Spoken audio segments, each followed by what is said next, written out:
Hello there and welcome back to another video, and today I'm going to be reviewing Back to the Future. So let's get into it. So as it is the 40th anniversary of the first Back to the Future film, I thought I would do a review of one of my all-time favourite films. Now, I am a massive fan of the Back to the Future franchise. I've owned it on VHS, DVD, Blu-ray. This is like my current copy on the trilogy on Blu-ray. Hope to own it on 4K one day. And obviously I've got like 3 different Back to the Future t-shirts. So let's talk about the film. This film, I think, is absolutely amazing. There are very few films that you can watch in the 21st century, like with different like special effects, especially from 20, 30 years ago, and they still hold up. I can only think of maybe 10 films that with special effects that still hold up to this day. And Back to the Future is one of them. It is ironically, it's about time travel, but it is a timeless film. I think somebody from 1985 could watch it and find something and relate to it, but also somebody watching it in 2025 for the first time can watch it and relate to it. The amount of times I've watched this, I've lost count, but I think it is one of the best films of all time. So the plot of this film, I think it is so genius, and it is weird to think that if Back to the Future was set this year, going back in time, it would be something like the 90s. It's quite weird to think about that, but I think Michael J. Fox is absolutely amazing in this. I think it's weird to think that I'm around the same age as Marty McFly. Obviously not Michael J. Fox, but the same age as Marty McFly as he was when he went back to 1955. And he is just like the coolest guy ever. Like the way he sort of like portrays himself, he's got a skateboard. Like it's just, he plays it such like so effortlessly. He's like clumsy, but also looks sort of like flawless, if you get what I mean. I think he's just a great actor. Like I don't know how old he was when he filmed this. It must have been like his 20s, but he very much feels like a teenager, not just like a teenager in the 80s or like going back into the 50s. He very much feels like a teenager of all time, if that makes sense. Like I think anyone who's around that age can relate to Marty McFly in some way. Now, let's talk about the DeLorean. It is one of the most iconic cars of all time, along with the Batmobile, Ecto-1, and the Aston Martin DB5 from James Bond.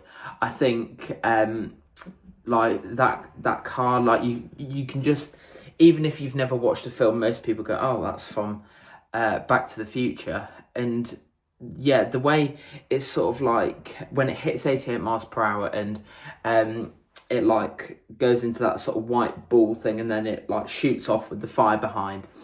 There's like not usually, if you see like time travel effects, even now, like some seem a bit dated, or like, oh that's not how I imagine time travel. But I think Back to the Future was one of the very earlier films to do like a whole time travel plot, I think, especially with a time machine. Obviously you've got the film The Time Machine, but especially sort of like modern films, I feel like it was one of the only ones, and it just did it so right.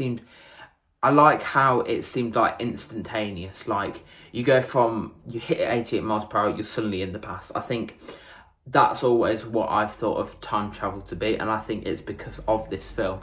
I first watched this when I was about 5 or 6, I think, and I've just always imagined sort of like time travel being instantaneous, and I think watching this film, it sort of imprints those sort of like fantasy elements in your mind. Like obviously time travel's not a real thing, but it's sort of like it almost makes you believe that it is real, like this could be a real thing in the next couple of years.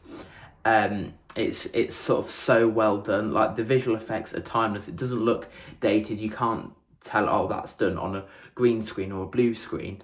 It very much feels like you're there, you're in the moment, you're experiencing being shot at by the terrorists.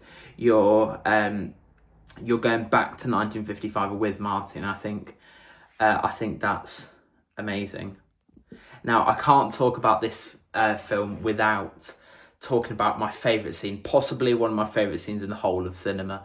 It's the start when, after Marty's hooked up to the amplifier, and he says, "Damn, I'm late for school." That whole scene with The Power of Love playing, where he's going from Doc's house to school, I could not tell you the amount of times I have dreamed and wished that was me. Sort of, yeah, like holding onto cars on a skateboard. Yeah, he looks so cool doing it. That is probably one of my favourite scenes of like any entire film, and I could just watch that scene on repeat. Like, yeah, I'm lost for words kind of, because even now watching it, it still amazes me how great it is. Also as well, I'm going to talk about some of the side/supporting characters. George McFly, played by Crispin Glover, I think. His name is, like, his characterisation of George McFly, Marty's dad, I think is really good. How he's at the start of the film, before Marty goes back in time, he's sort of like clumsy, a bit of a pushover, sort of, because he didn't stand up to Biff at high school.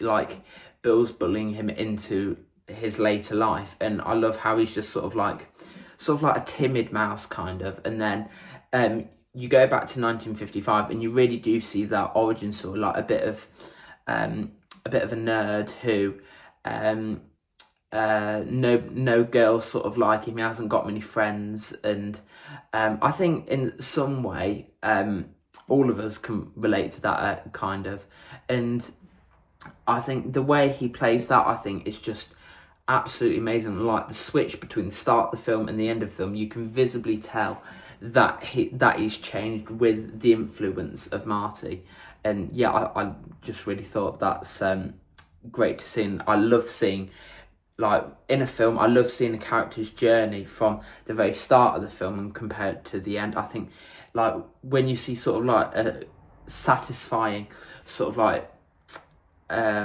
don't know how to say it, sort of like a satisfying character growth. That's it, sort of like a character growth through the film, and you can easily compare at the start to at the end. I think, it's just great to see.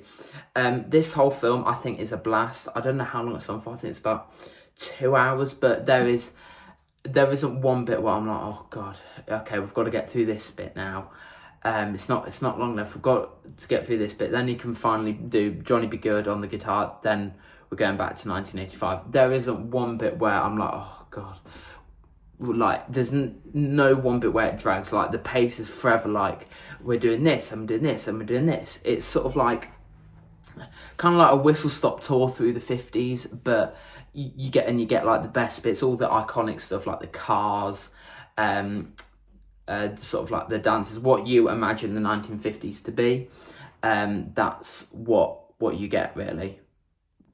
Another thing I love about this film is that you hear stories from Marty's parents, sort of like how his parents met. So where his granddad hit George with the car, they went to the Enchantment and the Sea dance, and you get to hear all that, and then you go back to the 50s and you see those stories playing out. Like, you've all heard, like, your parents or guardians say, like, oh, when I was young I did this, but in this it sort of takes that to the next level, and it lives out those kind of stories. And of course, I couldn't mention Back to the Future without Christopher Lloyd, who plays Dr. Emmett Brown. I love seeing him in 1985 and in 1955. He's like a phenomenal actor in this. just in the whole trilogy in general. You can really tell that there is a bond there between Doc and Marty, and I love how even in Universe a Week, like they, from previously not knowing each other in the 50s, they seem like really close, where Doc's willing to help Marty get back to 1985. And I really love like that relationship between Doc and Marty. I've loved watching over the course of the 3 films. And I love how sort of he plays it as sort of a very stereotypical mad scientist, but he puts his like own spin on it. Like if you say to me, picture a mad scientist, I picture Dr. Emmett Brown. Like for me, that's sort of like the standard, like to live up to of a role of a mad scientist. Like no matter what like you're doing, like what kind of like play or like film or TV show you're doing, like I always think of like a mad scientist, like it's Dr. Emmett Brown, play it like that. And yeah, I think as well, I would have, I'm not going to say in another film, I don't think I would love to see another film. Like, don't reinvent the wheel. I don't want to see, like, just because you can make a film doesn't mean you should. And I think that no matter who is casted in this, no matter how good of an actor they could be, I don't think any of this trilogy could be remade. Mainly because it is so good and so classic and beloved within people's hearts. I just wouldn't like to see it be remade or anybody else play these characters. Like for me, Michael J. Fox is Marty McFly, and same with all the rest of the cast.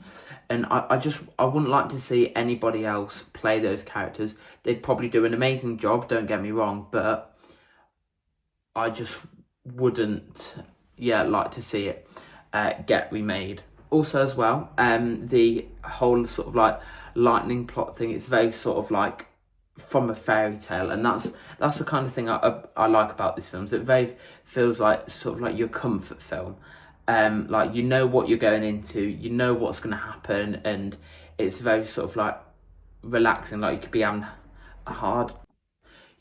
a hard day, and this film's sort of like a great place to go to for those characters, and I think that's why it's so beloved with everyone around the world. And I know this review's been a bit sort of like a ramble, but this film is like, I think it is one of the best films of all time, and I thought I'd do a review as it's the 40th anniversary. I'm going to see it in IMAX in about a week as of recording this video, and yeah, I think it is a great film, a great sort of like family film. I think there are very few films that sort of every generation can enjoy. I think, again, like I've mentioned previously, people in 1985 could relate to it and enjoy it because it was about them, about their time. But I feel like if a little 9-10-year-old picked up this film and watched it, I think they could easily relate to some of the elements of this film, and I think that's what makes this such a great film and such a timeless film. And yeah, I just don't think they did anything wrong with it. I think they hit the ground running with it, and I love this film, love this trilogy, and yeah, as you can see, I do love this film a lot. There's some things I haven't mentioned, like the Enchantment of the Sea Dance, him playing Johnny B. Good, absolutely genius. That scene, I love it so much. And with like Lorraine and George McFly getting together at the end, and like when they're singing Earth Angel, beautiful. Like I've cried at that scene so many times. I love it. It's just a roller coaster of emotions. And if you haven't seen this film, what are you doing? Go and watch it. You won't regret it. So yeah, that's it for this video. Sorry, it's been a bit of like a ramble.